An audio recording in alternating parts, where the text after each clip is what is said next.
Today we are going to talk about tips to craft an awesome villain.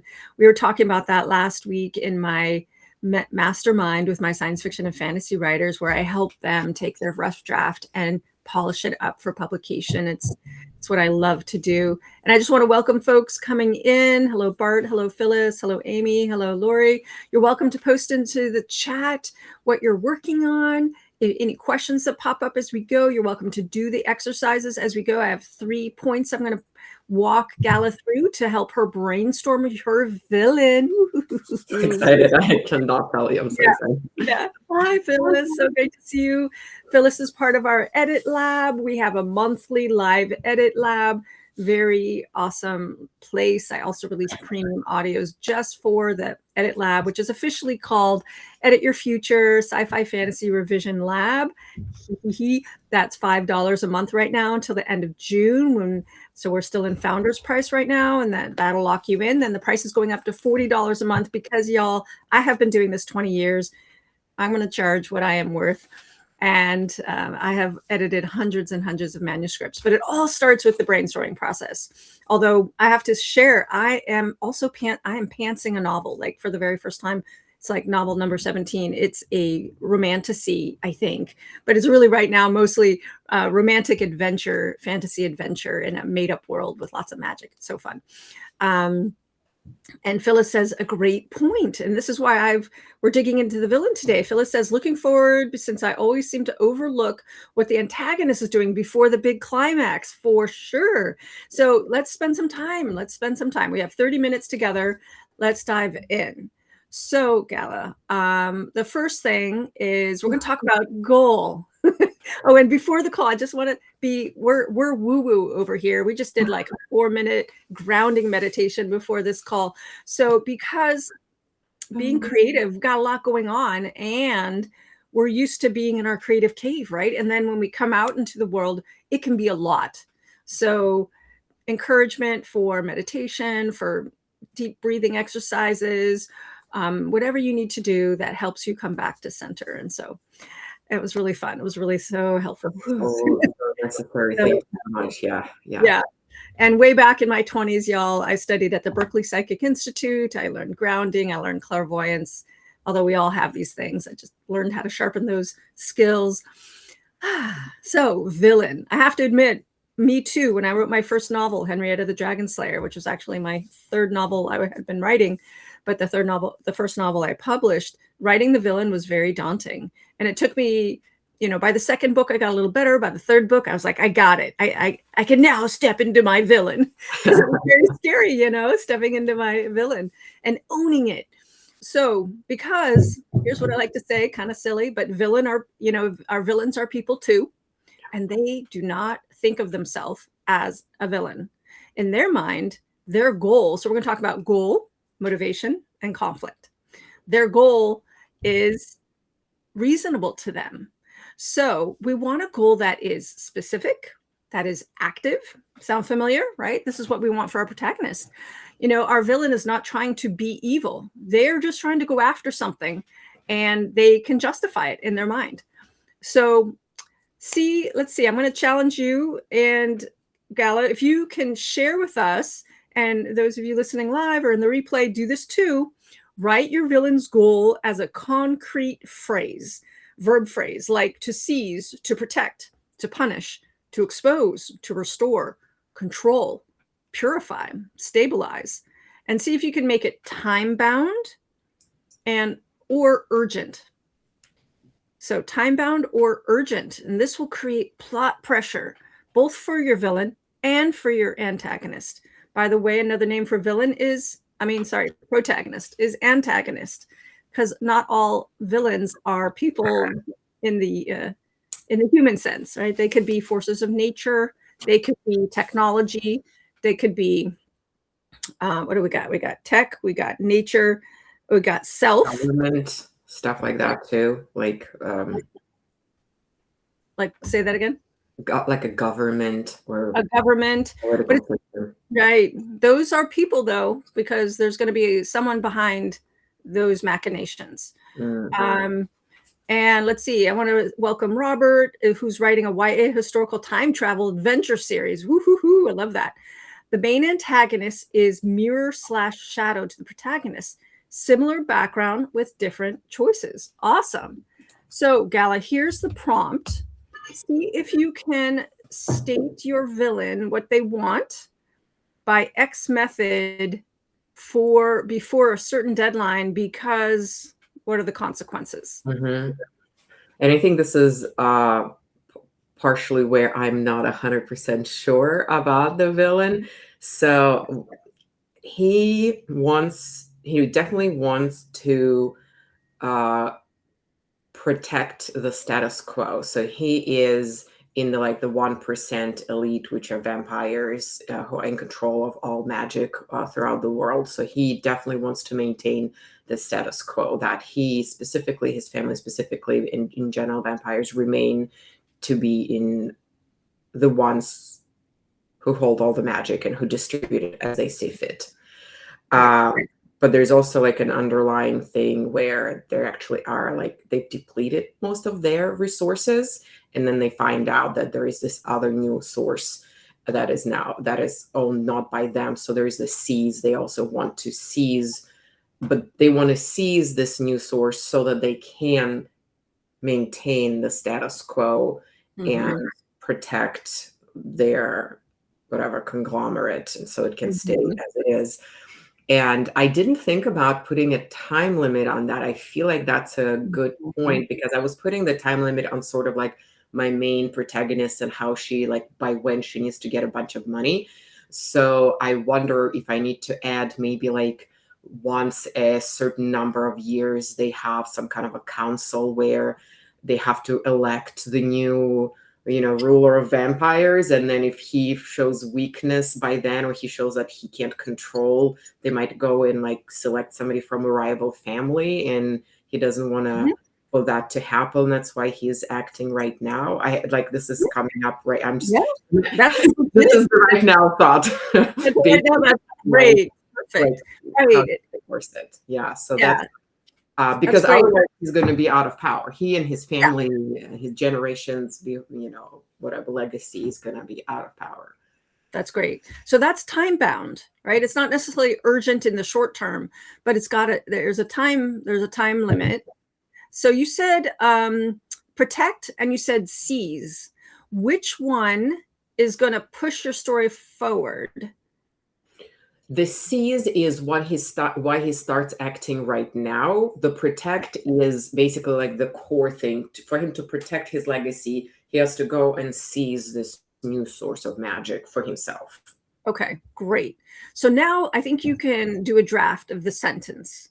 My villain wants to X before deadline, because otherwise, consequence. So y'all listening in Substack Live land, you're welcome to try this with your own villain as well. An example could be, and I'm pulling this out of the story that I'm working on right now. My villain wants, all the magic, wants to harness or all the chaos magic before everybody else discovers what's happening, because otherwise she will lose control. She will lose power. She will lose face. She will lose power. And she'll be no longer the secret power behind the magical, the way magic is used in this realm. I don't know. I just made that up because I'm just getting to know my villain as well. And I just want to say welcome to John. Everyone here, you're welcome to play along. Use the prompt in the chat, which is my villain wants to X. I should say X goal by method before deadline, because otherwise consequence. So I could have written that a little better, but yeah. What do you have, Gala? You have something for me?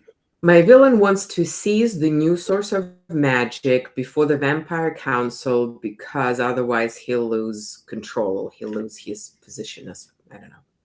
Yeah, and his family will lose their resources, right? Because if he doesn't replenish, if he doesn't seize the power, the magic, then his family is going to be diminished completely. like lose Mhm. all the power. Yeah. Yeah. Yeah. Good. Let me see if I can write this sentence a little better. So my villain wants goal. It's hard to top and type. My villain wants goal by method before deadline, because otherwise consequence. So let's write the word consequence. And the consequence has to hurt, right? The consequence has to bite really badly, do damage to something very important Mhm. to your good. So I was just watching the other Bennett sister, and it's um, the inheritance is based on the male heir, and then they once the father died, they get kicked out. So I wonder, and that she also loses her home. So I wonder if I can also connect somewhere where it's kind of like White House, right? They've lived there, and they feel like this is their land and whatever. But if he loses, he'll actually have to like leave the premises and things. That could also be a very nice physical manifestation of his loss, that is not just kind of a big one. yeah, yeah, that's great. It feels concrete. It feels active. You've got a deadline in there, and it feels like the consequence is very very important. So yeah, make the consequence of loss for your villain personal. This is also a way to develop rapport for the reader to go, oh yeah, who would want to lose their home, their physical home? No one wants to be kicked out of their home, even if they're people you want to hate and shake your hand at, and you're naughty, you're bad, Yeah. but everyone can relate to the feeling of, oh no, I could lose my home. So that's Yeah. how you make your villain relatable. And it also, I think, will play nicely with my protagonist, because my protagonist at the beginning is homeless, and then she moves into this inherited cabin that after her, because her grandmother dies, and that's basically where all of the magic is happening. So to her, this is kind of like a newfound home. So I think she will also be understanding of what it will feel like not having a home. So I think that could be a nice thematic, having a home, not having a home, what is a home underneath. So I can feel that could be a good echo too. Yeah, that's so great. And Phyllis says that she loves the other Bennett sister. So fun. I haven't seen it yet. Let's move to motivation. Remember, all of our characters, they need a goal, but they also need a why. Why is that so important to them? What will having that do for them? What is the deeper motivation? Because every motivation usually stems from some belief. A lot of people also call it or a wound, meaning the way we were wounded, and then that actually shapes our beliefs. So to me, it's all belief. Because your villain doesn't wake up thinking, I'm the bad guy. They believe they're right. They believe they're justified. Their motivation is their own emotional engine underneath going for the goal. It could be fear or grief, entitlement. I had a villain who, in my YA fantasy series, it's very much driven by entitlement. And it was very true. His throne was stolen by his sister. So everything gets driven by hey, that should have been mine. Ideology, revenge, shame. Parents or people in power will shame others to control them. Love, devotion, hunger for order. I was watching CSI Las Vegas, the reboot, and the villain is driven by love of his sister who has an illness. And I'm like, wow, that's powerful, right? We want to take care of our family, and then he's driven to do all these horrible things because of that. Or there's a hunger for order. I thought, oh yeah, things need to be in order. So here's the assignment. Articulate the villain's core belief as a sentence that they would verbally say in public. I'm doing this because, if you can write it convincingly, then readers will also feel the villain's logic, even if they disagree. But if they feel the conviction, they will move forward. And all right, so here is the sentence. My villain believes, I'm just going to put X. They learned it when, some time period. It could be childhood. It could be something really important that happened to them as a young adult. It could be something that happened to them recently. So they must action. There we go. So here it is. My villain believes blah, blah, blah. They learned it when sometime in the past. So now they must take a certain action. What do you got, Gala? Ooh, this is difficult. I feel like difficult. This is making me think. So I, in my mind, when I was creating this villain, I definitely was thinking Star Wars and like, I am your father. Look, kind of a reveal where we find out that the villain is the father of the protagonist. Spoiler alert. Mhm. Um, but in my mind, I always thought that he knew that she existed, but like he basically cast her out of his area of influence because he wanted to protect her because she was different and in their society, like she's a demon, and in their society, vampires kill demons. Like there's genocide going on. So if you know a demon, then you basically kill them. So because this is his child, he kind of like hated her so that nobody knows. So he did that to protect her, right? And now basically they kind of come head to head because now she has the source of power and he wants that source of power to maintain his status quo, I guess, to not be kicked off. So I don't really know what he would say publicly because I feel like that's like a very shameful hidden secret that he never tells anybody, that Right. he has a demon child that he, Okay. as the president of vampires, is not allowed to have, and then he did Right. all of this uh shady stuff to hide her, and if anybody finds out, that will definitely dethrone him. Like they're not going to keep him on the throne for sure. So I'm not sure Yes. how to write this sentence Okay. I have an idea. So he did he fall in love with someone who was a then. demon, and that's why he has a demon child? Another, yeah. So demons in this world are not a genetic mutation. So any species can have a demon as a child, but it's a long story. So yes, he fell in love with her mother, and then when the child was born, all of that kind of stuff. Yeah. Okay, so the belief to me could be this. It could be that, you know, demons, vampires and demons are sworn enemies. That's the belief, right? Mhm. Vampires and demons are sworn enemies. And there might even be a moment in his life, maybe very young, where he had that rudely thrust upon him, right? Like is it genetic or is it like a belief that they teach all their children? So he might have had a rude awakening as a young person that, oh, absolutely not. Do not know that person is not your friend, or that, the demon, you must kill them, even if he might have had maybe interest in connecting.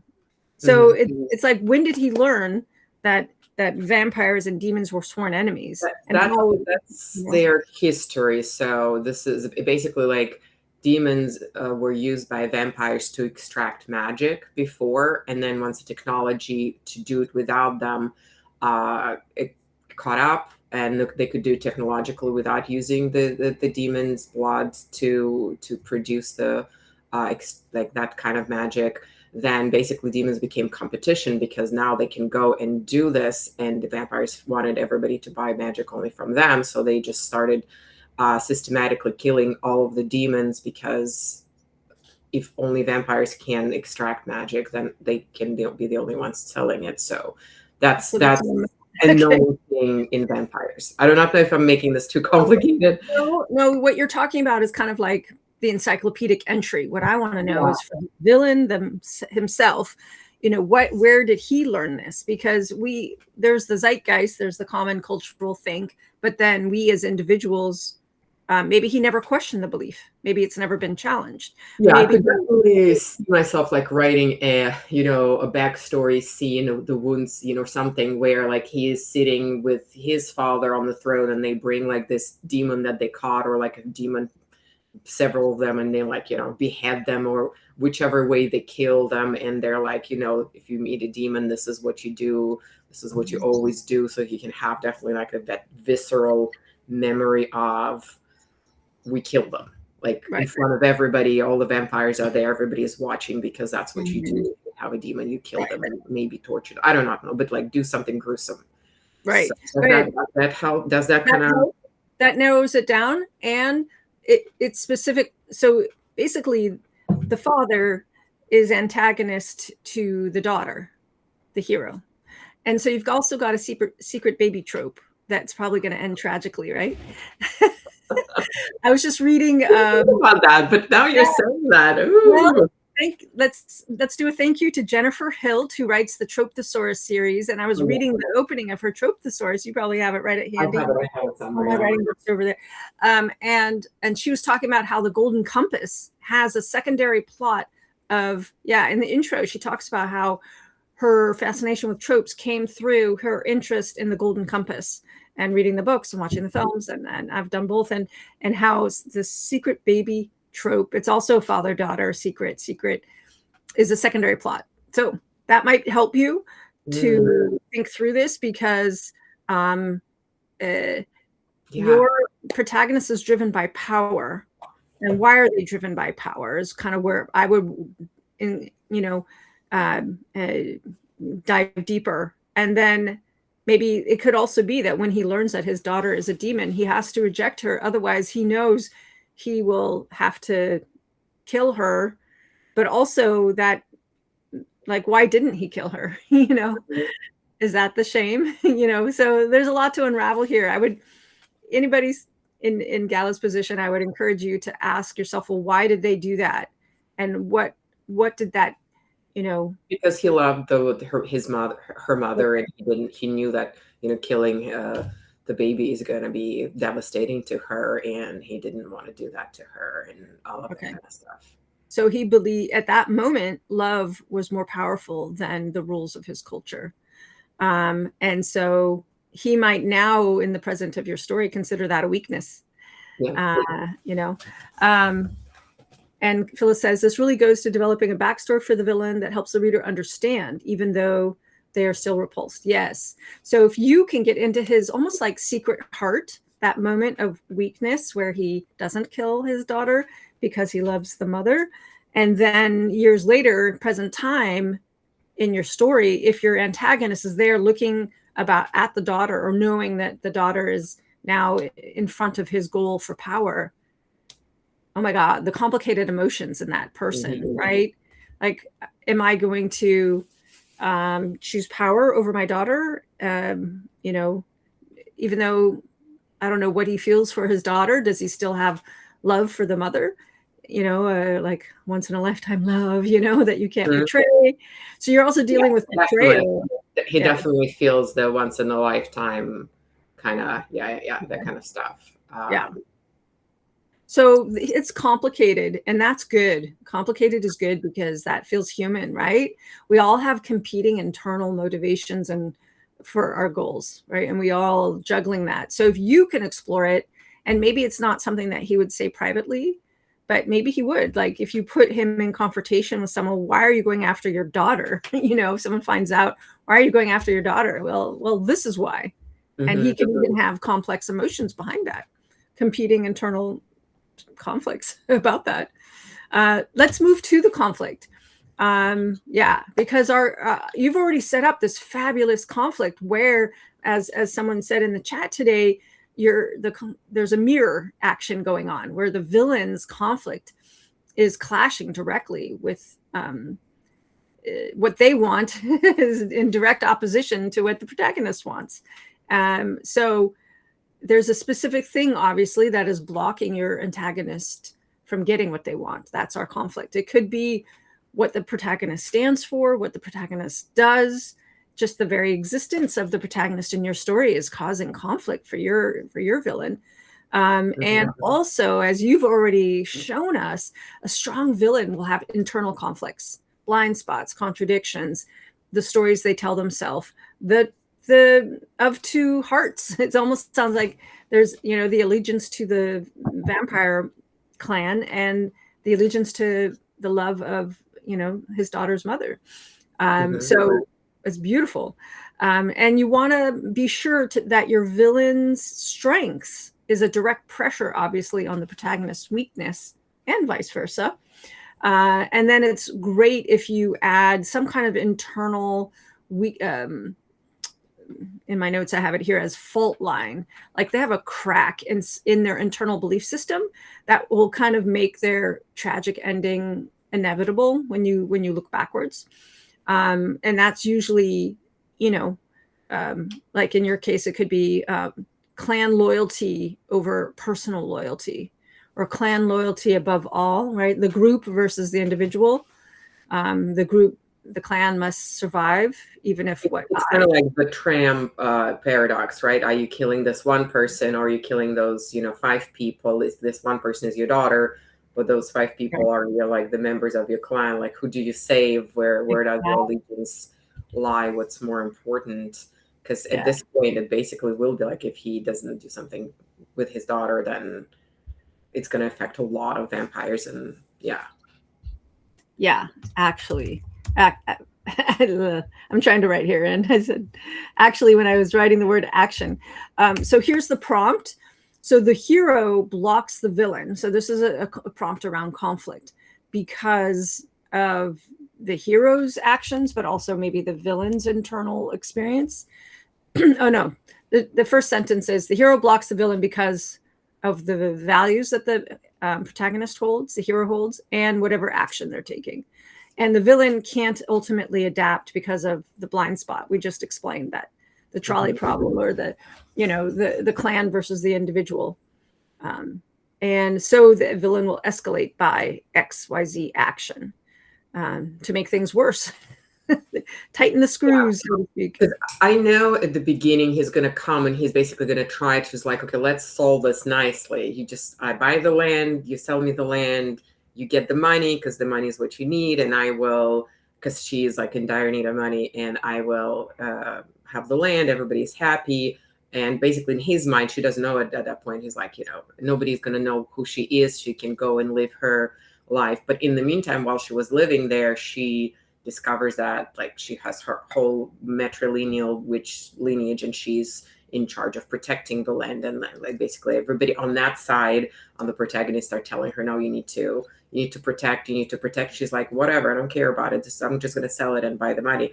So she kind of has to make that decision. Is money more important to her versus protecting the lineage? Well, he is like, is protecting the lineage more important than the one person that I love? So there's a lot of whatever coming together. But so I feel like I know that was the first action, but I don't necessarily know the escalation of actions. So I'm going to have to think about that. Like, what is he going to be pushing her into? Because I think at the beginning, he's going to still try to like maybe present her with solutions that will protect her, not make her die. But at some point, he's going to have to nix that and say, okay, I tried. I can't. What if, what if he's receiving pressure from another quarter, like his own people? What if there's others? And usually when I'm trying to figure out fears, so because I'm an organic writer and very intuitive, emotionally focused, I usually dive deep into my character's fears to discover how to escalate. So I would ask you for your villain, what are they truly afraid of? And what's worse than that? Like at the beginning, the stakes are not that high, trying to buy the property. But what in the back of his mind in that moment, what is he afraid of? And then what's worse than that? What's worse than that? What's worse than that? Keep escalating until we find all the things that are worse and worse and worse that put him into a more and more difficult situation. I do not have the answer right now. I'm going to have to think about it. I feel like in the end of ends, it's probably going to be he's afraid of dying, or like dying without a legacy or something. But I think I'm going to have to just like sit down and go through that exercise for sure. The other thing that I really like that I'm going to also have to think about is villain strength versus protagonist weakness. So the only two thoughts that I had, which I'm not sure I'm not on the right track, where he has the knowledge. So he actually has the knowledge of the lore of what actually happened and why are the vampires in control of the magic. So he knows all of that stuff. And he has the resources. So he has kind of like money and power and all of that, and she doesn't have any of that. But I feel like I need to dig deeper there. Like, I'm not sure that's exactly what you're asking about. Yeah, I mean, someone like him, if he's the president, he's got to deal with reputation. He's got to deal with the factions probably going on. He's got to deal with I don't know, a third party competing. Are there other magical factions? He's got to deal with what happens if he cannot convince his daughter to sell the land. What then? Like he may not even want to think about what then. You know, at some point, it's a problem going against his daughter also, right? Like he might have emotional, psychological, moral, maybe not moral, I don't know, reasons for not wanting to escalate. Maybe it's someone else who says, you have to escalate. And he's like, I don't want to, right? He's definitely going to dawdle at the beginning, and he's going to try to find peaceful ways. But at some point, yeah, like, is it he who's going to say, no, toughen up, you have to do this, or is it somebody else who's going to push him to do it? I kind of want him to do it, because I always am for like the agency, like if somebody else sort of pushes him into it. But then it's going to be, I think another question is, do I want to redeem him at the end or not? Yeah, it could be really beautiful if you redeem him. It's very tragic if you don't, because it goes to the root of our sense of family, right? And so something I would explore, and I invite all of you to do this, and then we're going to wrap up, is what are your antagonists' thoughts and feelings and values really about their family and about family in general? And something to consider is, do these values relate only to them and theirs, or to all, right? It's my values for me. Who cares about you? You know, this is what's important to me. You know, it's a very tribal mentality, but it maybe is. And because of the survival of our people, you know, it feels like you're playing with that tribal mentality, you know, us versus them. And that's the way it is. Yeah. And so there's a lot of beliefs that underpin that. But then here he is, someone who was challenged when she was born, the daughter, right? Oh, she's a demon. Oh, but I love the mother. Oh, but we, right? So from that moment, he probably had his value system starting to tear, starting to rupture, starting to question, starting to fraction, creating a lot of internal something. That's got to be hard. That's got to be like a wound that he's carrying. That could be pushed the mother away too, to protect her, right? So like, even though it's the woman he loves, he's like, okay, this is going to be safer for you to not be with me, as I do this thing that I must do. Right. And so that creates an internal black hole, essentially. Like people who do that walk around kind of walking wounded in a very strong way, you know, unless it gets resolved somehow. But it's cool if it in your story, it's not yet resolved. So when we meet your villain, that's also where we can have empathy, that it's sad to give up your child to save them and to be separated from them. Like, oh my God, that's horrible, you know, but it's also a very heroic thing to do. Like, go away, be safe, separate from me. That's actually a heroic move, because it's saying, I want to keep you safe and alive. So, you know, in his mind, he did the right thing. Yeah. To protect them. So I hope this gave you a lot of fodder to play with. Yes. Great. Woohoo! Look at all the Post-its. Do y'all have Post-its? Do you have notes? This replay will be up soon. We'll be putting notes from the lesson and those prompts. And also just another plug for my Edit Lab, the Edit the Future Sci-Fi Fantasy Revision Lab. You can join this month for $5 per month, and that price gets locked in. For as long as I have my revision lab, you come once a month. Phyllis has come, get your material looked at. Gala has come, and we will help you make your manuscript better, shorten the pathway to getting your manuscript edited, which is what we do around here and have a lot of fun doing. And if you're first time here and you want to learn more, check out my Edit Your Novel checklist at edityournovelchecklist.com, and jump on in there and get editing and join the lab if you want some more support. And you're so welcome, Phyllis. I'm so glad that we gave you lots to mull over in your antagonist story. The stronger and more interesting and complex that we make our antagonist, the more interesting your story, the more memorable your story. When you give like a really amazing conflict between protagonist and the antagonist, like, you know, Luke and Darth Vader, right? Like that was that's where the idea came to me. Like that was, I was like rewatching that, and I'm like, ooh, what if that's like a father and daughter situation and they are Mhm. on opposing sides? I'm like, ooh, that could be good. I always have father issues just because of like what happened to me in my life. So I think I'm always drawn to this father-child conflict, and especially when you can make these grand things in the fantasy world, like the stakes are so much higher, right? Yeah, yeah, that's great. Great. And Gala teaches writers, does publishing strategy. Check out her Substack at Gala Russ Author and Writing Conversations. I know you've got some great classes coming up, happening, all that good stuff, right? Yeah, I just put the galleros.com/write your novel. That's where I have whatever classes that are coming up right now. I just started a summer edition course on Saturday, which was so fun, but it's more of writing accountability. And then on the 18th, it's going to be at 7 p.m. Pacific. So it's kind of late for East Coasters or European people, but that's going to be a deep dive course. So that's one is a very craft focused. So a lot more what we did today, basically, like taking craft concepts, applying them to your story and kind of digging deep into that. I have still a couple of spots left there. It's mostly full, but if you're interested in it, I have a freebie, write your novel checklist. You can go take it and like think about if you're not writing or if you're writing or if you're stuck, why, and try to identify any kind of blocks and how to remove them. So lots of fun stuff. And Lots of fun stuff. And it's a Thursday night. Monday too. So Yep. come back next Monday. Come back next Monday. We're going to talk about another writing tip. If you have requests, let us know. I have no idea what we're going to do. We might, I don't know. Take requests. So if you do have a topic, you're like, oh, I'm struggling with this in my novel, please comment or message us. And we'd love taking requests and talking about this. I have one idea because I had a comment on my Instagram. So if we don't get any requests, we might do that one. Okay. And it's going to be a surprise. So yeah, but I think we'll figure it out.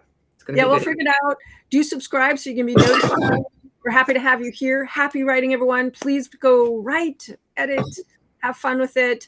And we're both here for you as resources. So have a great rest of your day and ciao for now. Bye. Bye.